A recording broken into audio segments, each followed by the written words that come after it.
What is up, everybody? With the NBA season coming up in just a few days, I'm here presenting my 2019-2020 NBA full season predictions.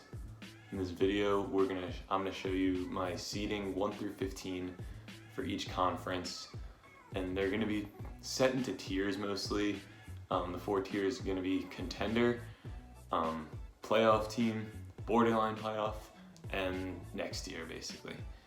I'll go into more detail when I'm explaining each conference through there. I'm also gonna go through the awards, who's gonna win MVP, Rookie of the Year, Coach of the Year, all that stuff. And then I'm gonna do the playoffs, show who's gonna win the championship and all that stuff. But drop a comment down below what your favorite team is, how good you think they're gonna do this year. Leave a like and subscribe. It helps me out a lot. It makes me want to produce more videos. But with that under the way, we're gonna go and start with the West. Starting it off, the 15th seed is the Phoenix Suns. Devin Booker is alright. He's good, but he's just I don't think he's gonna be able to lead this team to do much compared to the West. The West is just really good overall. It's just the stereotypical West is better than the East, whatever. 14th seed, we have the Thunder. The Thunder lost Westbrook, lost Paul George, but they got back Shai Gilgeous-Alexander, Chris Paul, Danilo Gallinari, something like that. They look like they can be okay. I wouldn't be surprised if they make a playoff push, but I don't feel like they can. They're just not that good. Number 13 seed, we have the Memphis Grizzlies. Ja Morant and Jaren Jackson Jr. Good young duo to have. They can be a top 10 duo in the league in the future, maybe. Not really sure, but possibly. And the last team, the 12 seed, the last team in the try next year basically category is the Minnesota Timberwolves. I don't feel like they can make the good playoff push, the threatening one these other teams I have in the next category, but I wouldn't be surprised if they do make the playoffs or something like that, but I don't feel like they will. Next is borderline playoffs. So this is going to be teams that are kind of 7 seeds to teams that barely make the playoffs and teams that just barely miss the playoffs. So the 11th seed in the West, we're having the New Orleans Pelicans. Zion Williamson just recently got hurt with some sort of knee injury, so he's projected out for 3 weeks, but I don't know how much that's going to impact. This team is young and it really has potential to win a championship in 5 years or something, but right now they're borderline playoffs, but they won't make it. And the number 10 seed, the San Antonio Spurs. Greg Popovich won't be able to lead this team to the playoffs in the tough West. They're just getting so old that they're not going to be able to compete. Dejounte Murray's coming back off of an injury, and that looks like he could be very promising for them, but I don't feel like they can make the playoffs. They'll be close, 3 games out of it, but they're not making it. The last team to not make the playoffs is the Dallas Mavericks. Luka Doncic, Kristaps Porzingis, a great duo, great European duo. They can do really good. If Kristaps is at 100%, I could see the Mavericks making the playoffs, but I don't feel like they will. I feel like they're just going to get edged out by the number 8 seed, the Sacramento Kings. The Sacramento Kings just missed out on the playoffs last year by, I think they were in the running for a while, then they just started losing a lot more by the end, and that's about it. But their whole lineup's super young with De'Aaron Fox, Buddy Hield, Marvin Bagley, and they have other key pieces, but that's a good trio to work with. I feel like they could sneak in as the 8th seed and then have them get playoff experience, and they can be a good team in the future. So the next category we have is the playoff locks. This is basically teams that they should make the playoffs as long as they don't have any huge injuries. They're basically gonna make the playoffs, but the seeding's just gonna be wherever. As the number 7 seed, we have the Portland Trail Blazers. Damian Lillard, CJ McCollum, they're still a good duo. Yusuf Nurkic is out for a good chunk of the season. I don't know if he's out for the whole season or what. But Damian Lillard could still lead this team. I have him going to the 7th seed. I feel like the West is just too stacked for them to be any higher. So that's about it. Number 6 is the Utah Jazz. They had a good pickup of Mike Conley. Now they have a really good defensive unit of Conley and Gobert together. Their team overall is very good. But like I've said multiple times so far, the Utah Jazz, the Western Conference is super stacked. And it's just so hard to get a good seeding in the playoffs here. And the number 5 seed is the Golden State Warriors. I feel like a lot of people are counting this team out for some reason. They're still good. They have Stephen Curry, D'Angelo Russell, Draymond Green, and then they picked up the Sacramento center. I forgot his name, but Willie Cauley-Stein, that's who it is. But they picked them up, like, they're not like they're bad. They lost KD and Klay Thompson. Klay could play during the season, but I don't know. But they lost like those guys. But Curry could still like do really good. And he's not my MVP pick, but I have him second in MVP. But I feel like he can lead this team to really good. He can go like 30 points per game on 50, 40, 90. I wouldn't be that surprised if that happens. And the last team on the playoff locks is the number 4 seed, the Houston Rockets. Russell Westbrook, James Harden, Eric Gordon, Clint Capella, PJ Tucker. This team is good, but they're not a contender this year. There's 3 teams in the West that are better than them and that are better contenders. I feel like I wouldn't be surprised at all if they make the conference finals. I don't feel like they can make the finals though, and that's why they're in the playoffs, like the playoff lock tier. And the final tier is the contender tier. These are championship contenders or teams that will probably going to make the conference finals. As the number 3 seed, we have the Los Angeles Lakers. Not a big surprise. These top 3 teams are pretty much, in everyone's eyes, the 3 best teams in the West, just in different orders. But the Los Angeles Lakers have LeBron, Kuzma, AD, and that's just a good enough trio to win games by itself. As long as they all play pretty much all the games, especially LeBron and AD, if they just play, they're going to do good. Number 2 seed, we have the Los Angeles Clippers. This team is probably on paper the best team in the league with Kawhi Leonard, Patrick Beverley, Landry Shamet, Lou Will, Montrezl Harrell, Paul George. Defensively, this team is unbeatable. Their starting lineup, 3 the best defensive players in the league. They can have 3 All-NBA first defensive teams, and I wouldn't be surprised. But I don't feel like they're going to be super fighting for this number 1 seed. I feel like they're just going to be number 2 seed, good enough for us. They're not going to care as much, but as long as they make the playoffs as a good seed. And the number 1 seed in the contenders, the Denver Nuggets. Nikola Jokic is going to lead this team to 60+ wins. That is going to happen this season. He is so good. He's so unathletically good at basketball, and it's so weird. He's so fat, but I don't understand how good this guy is at basketball.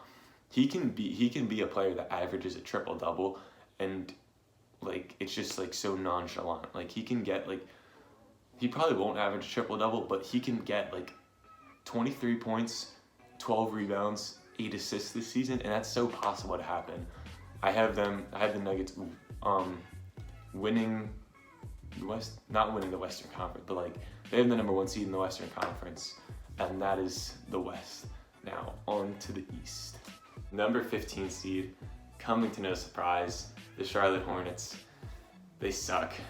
They may get the least amount of wins in a season ever. Terry Rozier is going to put up good points, but he's also going to shoot 30% from the field. So yeah, they're not good. Number 14 seed is the Washington Wizards. John Wall's out for the year. They just paid Bradley Beal big money, so he's going to go off this year. He can get a good All-NBA second team, but their team is they have no supporting cast. It's him and Rui Hachimura and Isaac Bonga, but the team's not good. They just have to go for the lottery, get a good big man next year. Maybe they can contend. Number 13 seed, we have the Cleveland Cavaliers. This team is pretty young. They're probably going to trade Kevin Love over throughout the season because he's just not worth it to be on that team. Their team is just rebuilding, and Kevin Love is just old, and he can help a team win a championship, but not the Cavs. Not this Cavs team. That's why they're the 13 seed. And the last team in the next year category, number 12 seed, my New York Knicks. They look like they have good potential. People are making it seem like they're going to be the worst team in the league, but I really feel like they can be good. Dennis Smith Jr. is not terrible. Elfrid Payton's okay. And Julius Randle and RJ Barrett, they can be good scorers for the team and help the team win games. I can see them winning 30 games or so and finishing as a 12 seed. I wouldn't be that mad about that one. But the next tier, the borderline playoffs, this is the biggest tier out of all 8 of them, I guess, for the West and East. As the number 11 seed, we have the Detroit Pistons. I feel like they can make a good playoff push if Blake Griffin has another year like he did last year. He's changing his game up so much, and it's very good for them. And it's just good that he's helped, he's making himself adapted into the new NBA. It's very good for his game, and he can help the team get close to the playoffs, but they won't make the playoffs as the 11th seed. For the number 10 seed, we have the Atlanta Hawks. This is a really young team again. A lot of the teams in the East I feel like are really young, and I feel like a lot of teams in the West are really good contenders, but the Hawks are a really young team with Trae Young, Cam Reddish, DeAndre Hunter, John Collins. They're going to make a good playoff push this year, but they're going to fall short. A couple games out, maybe 5 or 6, I'd say. But that's about it. And the last team to miss the playoffs in the East are the Chicago Bulls. They're going to put up a really good fight trying to make the playoffs. They're going to be a really big, surprising team to a lot of people this year. Zach LaVine's going to continue to be a good scorer, and Lauri Markkanen's going to make a very big jump and be a good player this year. He already is good, but he's going to be even better. That's about it. Number 8 seed, we have the Brooklyn Nets. I feel like they're going to struggle a little bit this year. I don't know how much I could trust Kyrie Irving, leading a team. I know he was a leader last year and so on, but I don't know how good he truly can be for the Nets, especially with KD out, but we'll see. Number 7 seed, we have the Toronto Raptors. I'm not as high on them as other people are. Some people are making it seem like they can be a 4 seed or something. They're not that good. They lost their best player by a lot. No hate to them, but Pascal Siakam can still lead them to a good seed. I have them making the playoffs for a reason, but I wouldn't be surprised that they missed. And the number 6 seed, the last team in the borderline playoffs, are the Orlando Magic. The from 6 seed to 11 seed is going to be pretty tight. I'd say about 8 or 9 games of a difference between those 6 seeds. So that's really close for that many seeds. But the Magic are going to be really surprising. Jonathan Isaac's going to have a good year. Aaron Gordon and Vucevic are going to have good years also. But they're going to be a surprise team to a lot of people. And that's pretty much it. The playoff teams now, the playoff locks. Number 5 seed. This is kind of a surprising team to be a 5 seed. I feel like they're going to make the playoffs, but 5 seed's pretty surprising. The Miami Heat. Jimmy Butler's going to lead this team to do really well. Tyler Herro's going to look good. He's been looking good in the preseason, and I have no clue if this guy's actually good. Kendrick Nunn, he dropped 40 points on the Rockets last night in the preseason. I don't know if he's the real deal or not, but hey, if they can lead him to the 5 seed, it's possible. Number 4 seed is the Boston Celtics. A lot of people think they're a top 3 team in the league or in the East, but I don't trust them that much, and I just feel like my number 3 seed is going to do better, and that's the Indiana Pacers. I feel like they're going to do really well this year because as long as Victor Oladipo stays healthy and their whole team stays healthy, this team can make a good push to make the conference finals, but I don't feel like they will. And the two teams contending for the Eastern championship, pretty obvious. Number 2 seed, Milwaukee Bucks. I mean, do I have to say much about the Milwaukee Bucks being 2 and how Giannis can lead them and stuff? They're one of the best teams in the East, just second behind the number 1 seed, Philadelphia 76ers. Again, I don't really need to explain much. This team is good. They're just really overall good. They don't have many shooters on their team, but I don't think that doesn't matter that much. They're gonna still do good in the regular season and in the playoffs. I have them going far, as you'll see later in the video. And now on to the regular season awards. Okay, for the regular season awards, I'm just gonna go through the first place finisher for each of the categories. I'm not gonna do all NBA teams, all rookie teams, and all that stuff. I'm just gonna do the awards. So the player I have winning MVP is Nikola Jokic. He's leading the Nuggets to the best record in the league with over 60 wins. He's gonna put up great stats. It's like a sleeper pick of the top tier people. A lot of people are gonna have Giannis, Curry, LeBron, and they all have chances to win.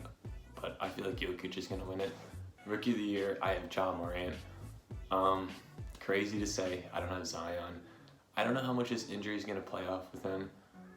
It could really kill him and make his season do nothing, and that would just mean Ja wins, because he's probably gonna get second if Zion's healthy. But I have Ja. Defensive player of the year, I don't really know about defense that much, but I have Rudy Gobert, very mainstream pick, nothing special. That's about it. Sixth man of the year, another very mainstream pick, Lou Williams. He's the best sixth man in the league by far. He'd be a good starter on close to every single team in the league. He's just a bucket getter. He's gonna drop 20 points. That's about it. Also, most improved, I have Domantas Sabonis. He's gonna help lead this Pacers team to a 3 seed in the East, and he's gonna get his stats up to, I feel like he can get to a good 16, 17 points, 9, 10 rebounds, a block maybe, a couple assists. It's possible. I feel like he can do really good because he's going to be in the starting lineup. Last year he was on the bench a lot behind Thaddeus Young, but I have him winning most improved. And the coach of the year I have is Mike Malone of the Denver Nuggets. He's coaching the team to the best record in the league, and they're going to go far in the playoffs, or somewhat far in the playoffs. That's about it. Pretty much coach of the year is best record on the team in the league. Yeah. And for the playoffs, I'm gonna have a bracket up on the screen of the whole entire completed playoffs. As you can see while I kinda go through it fast. I'm not gonna explain the easy picks. I'll explain some upsets, but that's about it. Nuggets and Kings in the West. I have the Nuggets, easy pick. Rockets and Warriors, I have the Warriors. They're a good playoff team. It's a little bit of an upset, but nothing crazy right now. Lakers, Jazz, Lakers winning it. And Clippers and Trailblazers, I have the Clippers winning it. In the next round in the West, Nuggets and Warriors, I have the Warriors upsetting the Nuggets. This one's gonna be a surprise. People will think people are counting the Warriors out, but I have them winning because Steph Curry's gonna go off. No one's gonna be able to guard him really on their team. And if Klay Thompson is back by then, he's gonna go off also. And Lakers and Clippers in the next round, I have the Clippers. This is the two best teams on paper in the West, and I just feel like the Clippers are better. I don't have as much faith in the Lakers as I do in the Clippers, and that's it. And the Western Conference Finals, I have the Clippers beating the Warriors, advancing to the NBA Finals. And on the Eastern side, 76ers Nets, 76ers winning it. Celtics Heat, I have the Heat winning this one. I don't trust the Celtics this year. Even though they have good coaching, I feel like the Heat have good coaching also. Eric Spoelstra is a good coach. He can help Jimmy Butler, lead him to a good seed, lead him to the 5th seed, help him win this playoff round. Yeah. Next is Pacers Magic. I have the Magic upsetting the Pacers. I don't really even know why I chose this or did this at all. I wanted to have some sort of upset, and this would be a crazy upset. I have no clue. But next, Bucks and Raptors. I have the Bucks. No surprise. Next, in the next round of the Eastern Conference, we have 76ers Heat. I have the 76ers. Then Magic Bucks. I have the Bucks. And the 76ers versus Bucks in the conference finals. Probably the two best teams in the East, most people would say. I have the Bucks coming out of this one. I feel like Giannis is just so good. It's going to be a good series overall. Both teams are really good, but Giannis is getting more playoff experience by the years, and he's going to lead the team to the championship. But with the Clippers and the Bucks in the finals, I have the Clippers winning in 6 with Paul George winning MVP. Most people would think Kawhi, but I'm going Paul George. A little bit of a surprise, I know, but I feel like he could just turn up in the finals. We've never seen him in the finals, so maybe he will. But those are my overall predictions for the 2019-2020 season. Comment down below who you have winning the championship, and I'm out.